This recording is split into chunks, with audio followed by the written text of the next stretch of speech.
Okay, picture this. You're gazing up at the night sky, and there it is, that distinct reddish point of light. Hmm.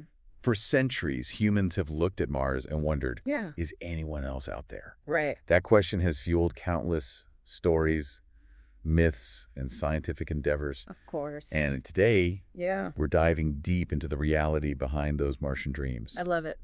Welcome to Cosmos in a Pod, Yes. our space and astronomy series, and buckle up, Okay. because we're about to go on a wild ride through the history of Mars exploration.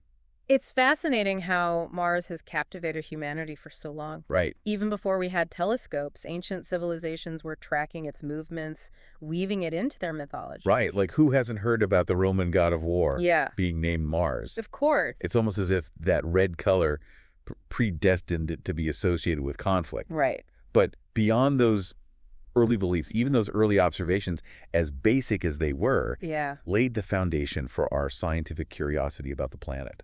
Exactly. And that curiosity exploded once we had the tools to really observe Mars up close.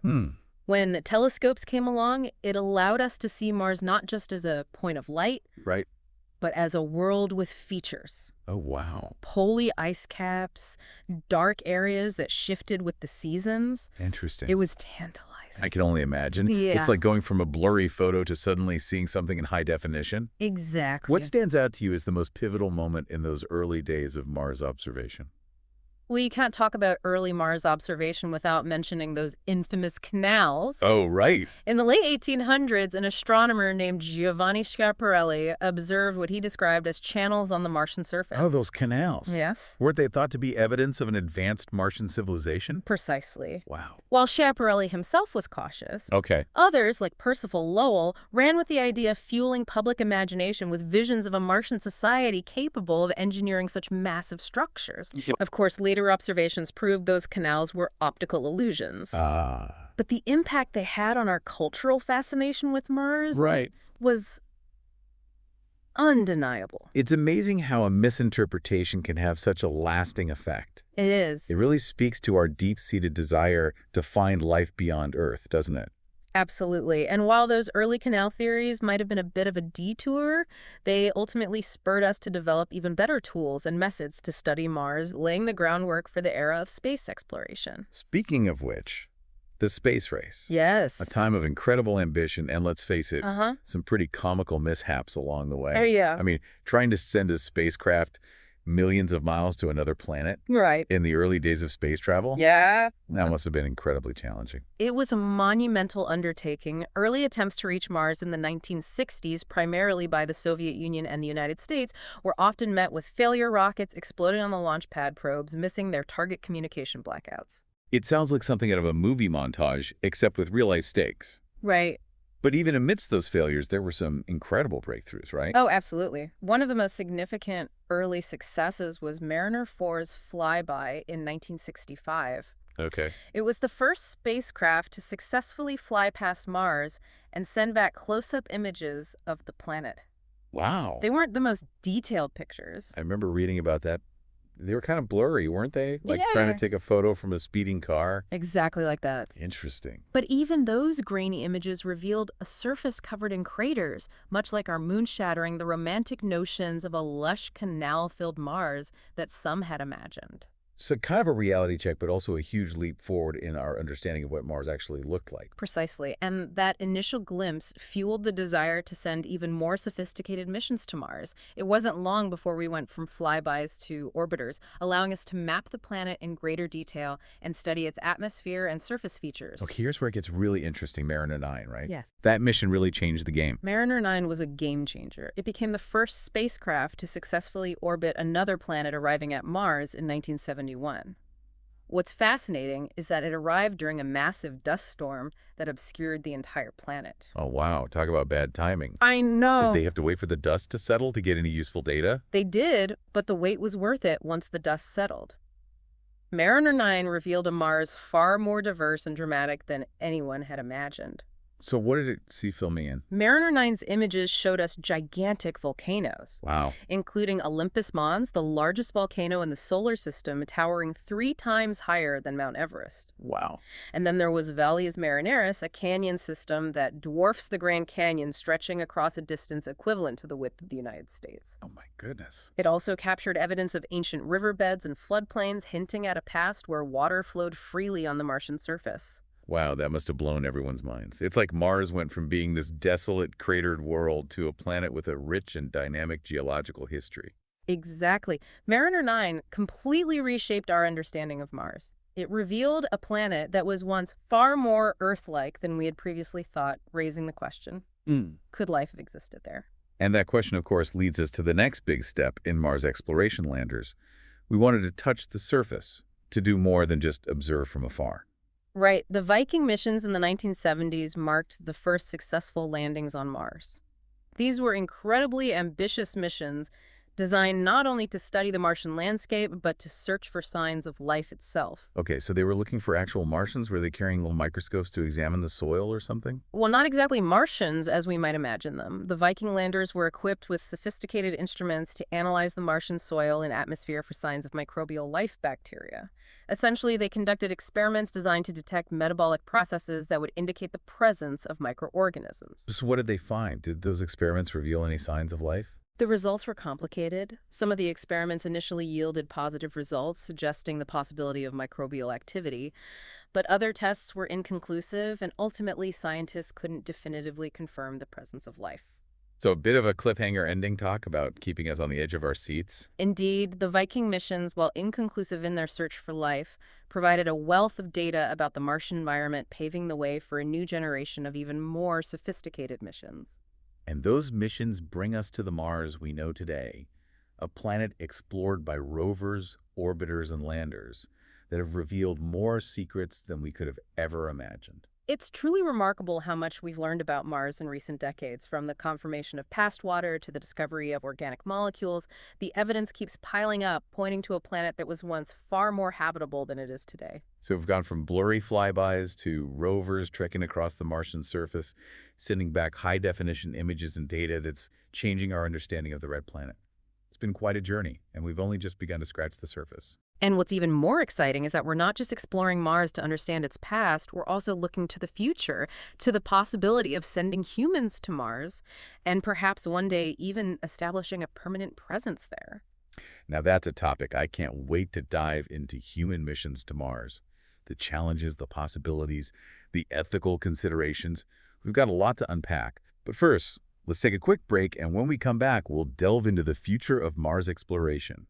It really does feel like we're on the verge of a new era in Mars exploration. Well, okay. We've sent robots, we've analyzed the soil, and now the next logical step is to bring pieces of Mars back to Earth. Sample return mission. Exactly. It sounds almost too futuristic to be true. I know. I mean, we're talking about actually having bits of Martian rock and soil here in labs, right? Exactly, and that's precisely what missions like the Mars Sample Return are aiming to do. Yeah. It's a joint effort by NASA and the European Space Agency, a multi-stage process that involves collecting samples with a rover, like Perseverance, launching them from the Martian surface, and rendezvousing with another spacecraft in orbit to bring them back to Earth. Okay, that is seriously impressive. It sounds like something straight out of a sci-fi movie. Yeah. But it's actually happening. What's got scientists so excited about studying these samples back here on Earth? Well, think of it this way. Right now, we're relying on robots to do our scientific analysis on Mars. Right. And those robots are incredible feats of engineering. Yeah. But they're limited in what they can do. Bringing those samples back to Earth allows us to unleash the full power of Earth-based laboratories. So we're talking cutting-edge instruments, teams of scientists, the whole 9 yards. Exactly. We can analyze the composition of Martian rocks and soil with a level of precision that's just not possible. With robotic instruments on Mars, we can look for biosignatures, signs of past or even present life. Wow. In much greater detail, we can even date the rocks, giving us a much clearer timeline of Mars's geological history. Wow. That's a game changer. It's like having a time machine to peer into Mars's past. But sample return missions are just one piece of the puzzle, right? Right. The ultimate goal, the one that really captures the imagination, Oh, is sending humans to Mars. absolutely. It's the next giant leap.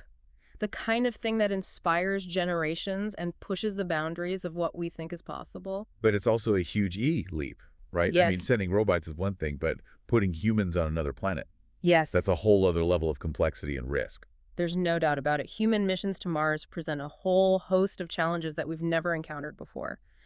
The journey itself would be incredibly demanding. Yeah? It could take up to 2 years to get to Mars and back. Goodness. Exposing astronauts to prolonged periods of microgravity radiation and psychological stress from isolation and confinement. I remember reading about the psychological experiments they've done simulating long-duration space travel here on Earth. Talk about claustrophobia. Right. It takes a very specific kind of person to handle that kind of isolation. It certainly does.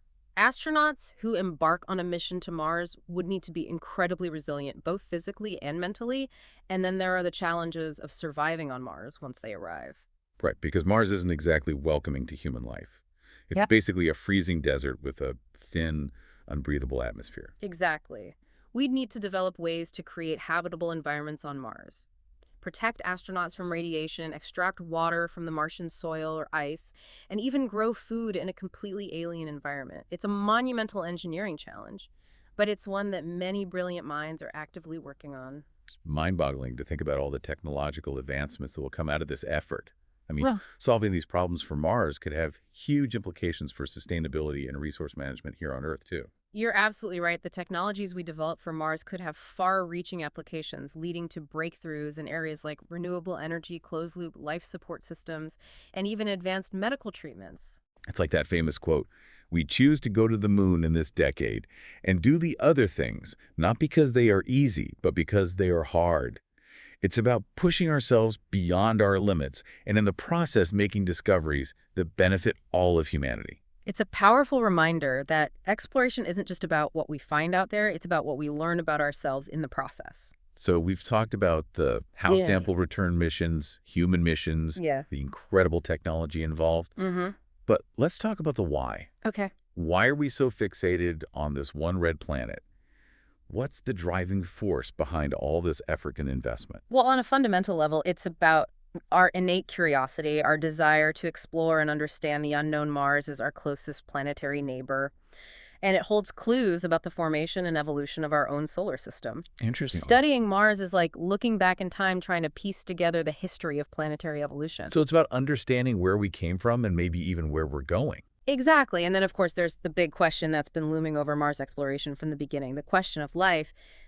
Did life ever exist on Mars? Could it still exist today, perhaps in some hidden underground oasis? That's a question that's been fueling science fiction and our imaginations for centuries. I know. Finding evidence of life beyond Earth would completely change our perspective on our place in the universe. It would be one of the most profound discoveries in human history.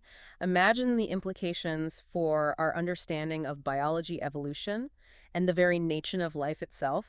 And even if we don't find evidence of past or present life, understanding why Mars, a planet that once had conditions similar to Earth, remained barren while life flourished on our planet would be incredibly valuable. It's like having a control group in a giant planetary experiment, helping us understand the delicate balance of factors that make a planet habitable. But beyond the scientific pursuit of knowledge, there's another compelling reason to explore Mars survival. That's right. As we become increasingly aware of the vulnerabilities of our own planet, the idea of establishing a self-sustaining human presence on another planet takes on a new urgency. It's about ensuring the long-term survival of our species, having a backup plan in case something catastrophic were to happen to Earth.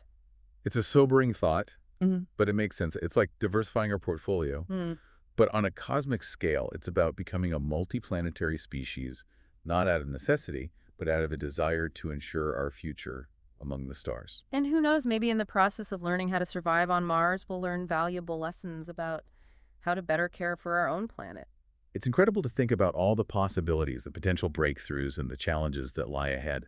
But with all that we've learned about Mars, all the amazing discoveries we've made, there must still be so much that we don't know. Oh, absolutely. For all our exploration, we've only just begun to unravel the mysteries of Mars. It's like we've been reading this epic novel about Mars, and we're finally getting to the really juicy chapters, but there's still so many pages left to turn. That's a great analogy. We've gone from those early blurry glimpses of Mars to detailed maps, evidence of past water, the discovery of organic molecules. It's been an incredible journey of discovery, but each new finding seems to raise even more questions. So what are some of the biggest mysteries that still have scientists scratching their heads?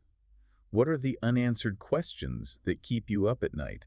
Well, top of the list is still the question of life. Of course. Even though we haven't found definitive proof yet, there are tantalizing hints we've discovered methane in the Martian atmosphere, Right. which could be a sign of microbial activity. And remember those Viking experiments that gave us those ambiguous results? Oh, yeah, the ones that hinted at possible biological processes but weren't conclusive? Exactly. Those experiments are still being debated today, and they've inspired new missions designed to look for signs of life in even more sophisticated ways. But the mystery goes even deeper. If life did exist on Mars, what happened to it?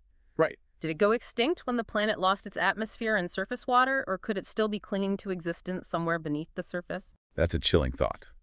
The idea of Martian life hiding in some deep, dark cave waiting to be discovered. I know. It's like something out of a science fiction novel. What else is on that list of Martian mysteries? Another big one is the mystery of Mars's lost atmosphere. Billions of years ago, Mars had a much thicker atmosphere that allowed for liquid water to flow on its surface. But over time, that atmosphere was stripped away by solar winds. Hold on, can you break that down for me? What exactly are solar winds and how did they manage to steal Mars's atmosphere? Solar winds are essentially a constant stream of charged particles that flow out from the sun.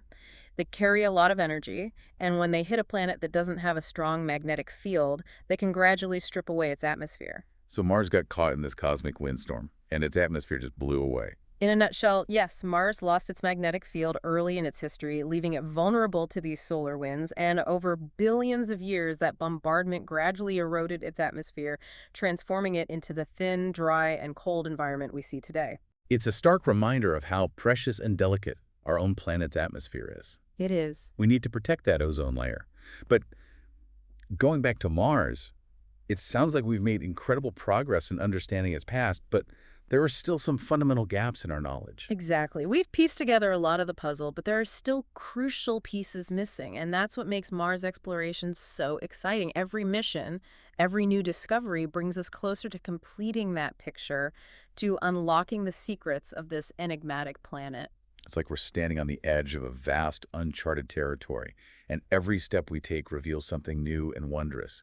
So for those of us who are completely hooked on this Martian adventure, what can we do to follow along, to learn more, and stay up to date on the latest discoveries? We are in the right place for that. You can follow Cosmos in a Pod to stay up to date on all things space and astronomy. We'll keep you informed about upcoming missions, groundbreaking findings, and all the latest developments in Mars exploration. And don't forget to check out our YouTube channel for stunning visuals, interactive maps, and tons of extra content to satisfy your Martian curiosity. Absolutely. So for all you aspiring astronauts and armchair explorers out there, keep looking up, keep asking questions, and keep that spirit of discovery alive. The cosmos is full of wonders waiting to be uncovered.